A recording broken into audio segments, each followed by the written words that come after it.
Plane চলেছে অজানা উদ্দেশ্যে আর আমি চলেছি ফ্যাক্টরির উদ্দেশ্যে। হ্যালো গাইস, কি অবস্থা, কেমন আছেন? আশা করি সব অনেক ভালো আছেন। জি, আমিও ভালো আছি।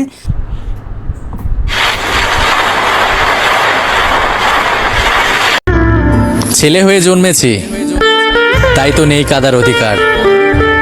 ভালোবাসার বদলে অবহেলা পেয়েছি বারবার, তাই তো রাত পোহালেই চোখের জল মুছে জীবন শুরু করি আবার।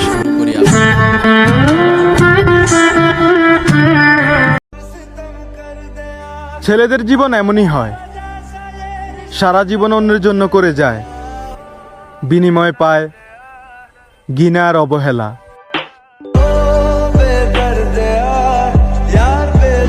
পুরুষ মানুষের অসুখ বিসুখ হয়, এটা ছোট সময় বিশ্বাস করতাম, এখন আর বিশ্বাস হয় না। বাবার পথে হাঁটতে গিয়ে বুঝতে পেরেছি একটা পুরুষের আসলে কোনো আবেগ ইমোশন থাকা উচিত না। পুরুষ মানুষ জন্মানোর পর তাকে এইটা বোঝানো হয় তার কোনো আবেগ থাকতে নেই, তার কান্না থাকতে নেই। পুরুষ মানুষ ঘরের চৌকাট মারিয়ে শহরমুখী হলে সে কেমন আছে, কোথায় আছে, কি করছে, কি খাচ্ছে, এইটার চেয়ে বেশি জরুরি সে কত টাকা কামিয়ে বাড়িতে পাঠাতে পারছে। পুরুষ মানুষ কোনো কিছুর জন্য কষ্ট হলে সেটা নিয়ে কান্না করতে পারে না। পুরুষ মানুষের শখ আহ্লাদ এগুলোকে প্রায়োরিটি দিতে নেই। আপনার ঘরের মানুষের খুব ঠুনকো একটা জিনিস লাগবে, সেইটার উপরে আপনার গুরুত্বপূর্ণ একটা জিনিসকেও আপনি ক্রয় কিংবা নিজের সংগ্রহে নিতে পারবেন না, কারণ পুরুষ মানুষের শখ কিংবা শৌখিনতা থাকতে নেই। ওই যে জীবনের বোঝা বাইতে বাইতে একটা জিনিস খুব স্পষ্ট হয়ে গেল, ছোট সময়ের স্কুল ব্যাগটা অনেক হালকা ছিল, যদিও তখন মনে হতো কবে বাবার মতো বড় হব, কবে টাকা ইনকাম করব, কবে নিজের টাকায় নিজে চলাফেরা করব। ইনকাম করতে গিয়ে বুঝলাম বাবা একটা টাকা কামাতে কতটা ঘাম ঝরাতে হয়েছিল। সেই থেকে নিজের টাকায় একটা খানাকড়ি কিছু কিনতেও ইচ্ছা হয় না, যদিও একটা সময় বাবার টাকায় জাহাজ কিনে ফেলার ইচ্ছা হতো। এই যে স্বপ্ন কিংবা বেঁচে থাকার বাস্তবতায় আমরা পুরুষ মানুষ এটা খুব ভালো করেই বুঝতে পারি, নিজের ভালো থাকার আগে পরিবার কিংবা ফ্যামিলির মানুষের ভালো থাকার দায়িত্বটা নিতে হয়। নিজের ভালো থাকা হোক কিংবা না হোক, ফ্যামিলির মানুষকে ভালো রাখতে হয়। পুরুষ মানুষ কিংবা পুরুষত্ব আমাকে একটা জিনিস খুব ভালো করে বুঝিয়ে দিয়েছে, তুমি খাও বা না খাও, ঘরের মানুষের দায়িত্ব তোমাকে নিতে হবে। পুরুষ তুমি হাসো আর না হাসো, প্রিয় মানুষের জন্য তোমার রাত জেগে হলেও পরিশ্রম করে টাকা ইনকাম করতে হবে। তোমার অসুস্থতা, তোমার রোগ সব কিছুই তোমার কালো মানিব্যাগ। যেই পুরুষের কালো মানিব্যাগ যত ভারী, সেই পুরুষের সুস্থতার পরিমাণও তত বেশি। সেই পুরুষই সমাজে প্রতিষ্ঠিত কিংবা মেরুদণ্ড সোজা করে দাঁড়াতে পারে যার মানিব্যাগটা যত ভারী থাকে। সমাজে পুরুষের মানিব্যাগ ভারী না হলে কেউ গুরুত্ব দিয়ে কথাটাও বলতে চায় না। আপনি আমার কথা না মেনে সমাজের দিকেই তাকান, সেই ছেলেটাকেই প্রতিষ্ঠিত বলবে যেই ছেলেটার কাছে অর্থ কড়ি বেশি, যেই ছেলেটার কাছে টাকা পয়সা কিংবা আয় রোজগারের রাস্তা বেশি, সেই ছেলেটার কাছে আত্মীয় স্বজনের ফোনও আসে বেশি। পুরুষ যদি প্রতিষ্ঠিত হতে পারে, সে পরিবারের ছোট হলেও বড়দের চেয়ে বেশি প্রায়োরিটি পায়। এই অপ্রিয় ধ্রুব সত্যগুলো আমরা মেনে নিতে গেলে কষ্ট হয়, কিন্তু সমাজে এগুলোর প্রচলনই বেশি। এই বেশি জিনিসটাকেই আমাদের মেনে নিতে হয়, কিচ্ছু করার নেই।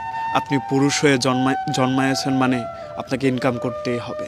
সমাজে প্রতিষ্ঠিত হওয়ার আখ্যাটা আপনাকে পেতে গেলে কিংবা প্রতিষ্ঠিত অথবা সফলতার দখলদারিত্বটা নিজে নিতে গেলে টাকাটা আপনাকে ইনকাম করতেই হবে।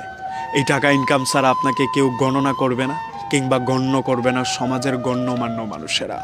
আপনাকে এইটা মাথায় ঢুকিয়ে রাখতে হবে, প্রথমে আগে ইনকাম করো, তারপরে সমাজের পরিচিতির কথা ভাবো। তাই মানুষ কি বলবে, কি হবে, কি হচ্ছে, এগুলো না ভেবে নিজের সৎ থেকে নিজের জায়গার চেষ্টাটা সর্বোচ্চটা দিয়ে করে যাও। কারণ তোমাকে এটা মাথায় রাখতে হবে, সব কিছুর আগে তোমার ইনকাম। তুমি পুরুষ হয়ে যদি ইনকাম না করতে পারো, তোমার কালো মানিব্যাগটা ভারী না করতে পারো, তাহলে সমাজের মানুষ তোমার দিকে ভ্রুক্ষেপ করবে না, তোমার কিছু হয়ে গেলে তোমার দিকে ফিরেও তাকাবে না। তুমি প্রতিষ্ঠিত হতে না পারলে তোমার জন্য কেউ কান্না করবে না, তুমি প্রতিষ্ঠিত না হতে পারলে তোমার প্রিয় মানুষ হবে না। পরিবারের প্রিয় সন্তান হতে গেলেও তোমার ইনকামটা অন্যান্য সন্তানদের চেয়ে বেশি করতে হবে। সফল হওয়ার জন্য তোমার মানিব্যাগের ভারীর পরিমাণটা সবার চেয়ে বেশি হতে হবে। আমাদের এই সমাজের গড় আয়ুর পাল্লায় এখন মানিব্যাগের ওজনটাকেই সবচেয়ে বেশি প্রাধান্য দিতে হয়। যদি তুমি পুরুষ হও তাহলে তুমি ইনকাম করো, যদি তোমার কাছে টাকা থাকে তাহলে সমাজের আখ্যা কিংবা প্রতিষ্ঠিত হওয়ার তকমা সব কিছু তোমার দখলে থাকবে। এনো তোমার জন্য। ফুল আনতে গেলা কেন? আর এমনিতেও তো অনেক গরম আর আমার অনেক ক্ষুধাও লাগছে, চলো না রেস্টুরেন্টে যাই। রেস্টুরেন্টে খাবার খাওয়ার মতো তো টাকা তো আমার কাছে আপাতত নাই, আরেকদিন খাবো না আমরা, সমস্যা নেই, আজকে এখানেই বসি। তোমরা না সব ছেলেরাই একরকম, শুরুতে হাজার স্বপ্ন দেখায় প্রেম করবা আর বিয়ের পরে চাকরানি বানাবা। আচ্ছা এতই যখন কমপ্লেন, তুমি তাহলে এখন থেকে অফিসের কাজ করো, টাকা কামাও, আমি তোমার বাসার কাজগুলো করি। এখন তো কত কিছুই বলবা, কই আগে তো বলো না এইসব। তুমিও তো বলছিলা যে আমার সাথে থাকতে পারলেই তুমি খুশি, তখনও তো বলো নাই যে তোমার এই লাগবে সেই লাগবে, তুমি তো বলছিলে তোমার কিছুই লাগবে না। ও লাগবে না বলছি তাই দিবা না? দিব না এমন তো বলি নাই, সামর্থ্য হইলে অবশ্যই দিব, কিন্তু আপাতত সময়টা খারাপ, টানাটানি চলতেছে এমনিতেই সংসারে। করবো না তোমার এই টানাটানি সংসার, থাকো তুমি। যাও যাও যাও, কোথায় কোথায় যাওয়ার কথা না বইলা চলেই যাও, যেটা ভালো মনে হয় সেটাই করো।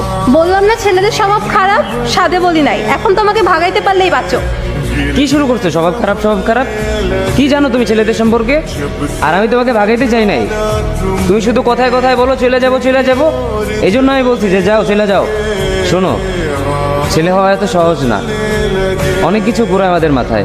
আমরা ছেলেরা বউর সামনে মার সাথে ভালো করে কথা বললে মার আঁচলে থাকা সন্তান, আবার মার সামনে বউর সাথে ভালো করে কথা বললে বউর গোলাম।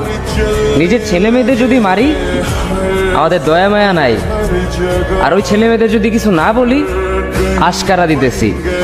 নিজের বউরে দিয়া যদি জব করাই সেই ক্ষেত্রে আমি বউর কামাই খাই, আর যদি বউরে দিয়া জব না করাই আমি সন্দেহ করি। সারাদিন ঘরের বাইরে থাকলে আমরা ভাদাইম্মা, আর যদি ঘরের ভিতরে থাকি তাহলে বেকার, কাজ কাম নাই। আর এই তোমাদের মেয়েদের গায়ে যদি আমরা ভুলেও টাচ করি না আমরা নির্যাতক, আর যদি তোমরা মেয়েরা আমাদের গায়ে হাত তুলো আমরা কাপুরুষ। আর একটা ছেলে কি বা করে পুরো লাইফে নিজের জন্য? মার ওষুধের থেকে শুরু করে বউ বাচ্চার প্রত্যেকটা শখ পালন করার দায়িত্ব একটা পুরুষের, কিন্তু কি লাভ এত কিছু কইরা? দিন শেষে একটা ভুল করলেই সবাই ভুলা যায় যে কে কি করছে তার জন্য। আমি সবসময় আমার সমস্যার সমাধানই খুঁজছি, কিন্তু আমি কখনো ভাবি নাই আমার সমস্যার সমাধান করতে যাই তুমি কতটা সমস্যায় পড়ছো। আমার ভুল হয়ে গেছে, আমাকে মাফ করে দাও। মাফ চাওয়া লাগবে না, তোমরা মেয়েরা হাজারটা অন্যায় করার পরেও যদি একটা মিষ্টি হাসি দিয়ে কথা বলো না তাতেই আমরা সব ভুলে যাই। এখন চলো।